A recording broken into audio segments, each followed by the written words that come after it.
यात्रेची 15 वर्ष पूर्ण होत असून श्री बालाजीच्या चरणी संपूर्ण सोलापूरवासियांची भक्ती खरी अर्थानं अर्पण होतानाचं चित्र या 15 वर्षाचा औचित्य साधून पाहायला मिळते। सोलापूर शहरातील भवानी पेठेतील एक गणपती मंडळ शिस्तीच्या जोरावर आंध्र प्रदेशातील सगळ्यात शिस्त आणि सगळ्यात श्रीमंत देवस्थानाच्या यादीत कायम राहते, याचा सोलापूरकरांना सार्थ अभिमान आहे। सोलापुरातील भवानी पेठ भागात असलेल्या अथर्व सांस्कृतिक व क्रीडा मंडळाचे ताल, लय, रिंगण आणि शिस्तीच्या जोरावर आंध्र प्रदेशातील तिरुपती बालाजीच्या ब्रह्मोत्सवात सलग 15 वर्षे लेझिमच्या माध्यमातून मंडळाचे सदस्य पदाधिकारी भक्तीची परंपरा कायम ठेवत सेवा बजावतात, म्हणून याचा सार्थ अभिमान सोलापूरकरांना वाटतो।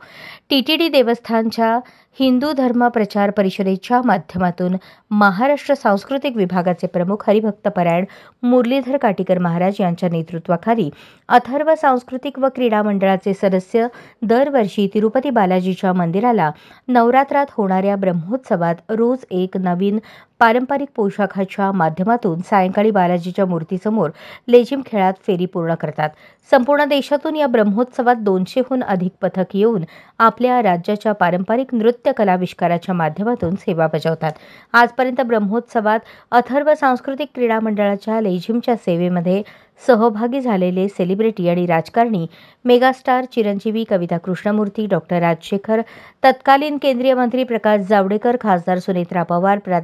खासदार श्रीकांत शिंदे, टीटीडीचे माजी अध्यक्ष बाप्पी राजू, सध्याचे अध्यक्ष BR Naidu, CEO Anil Kumar single, Bhanupratap Reddy, तत्कालीन जिल्हा परिषदेचे CEO दिलीप स्वामी, अजय सिंग पवार यांच्यासह महाराष्ट्रातील अनेक IAS, IPS, साऊथ फिल्म इंडस्ट्रीमधील अनेक सेलिब्रिटी लेझिम खेळण्यासाठी सहभागी झाले आहेत।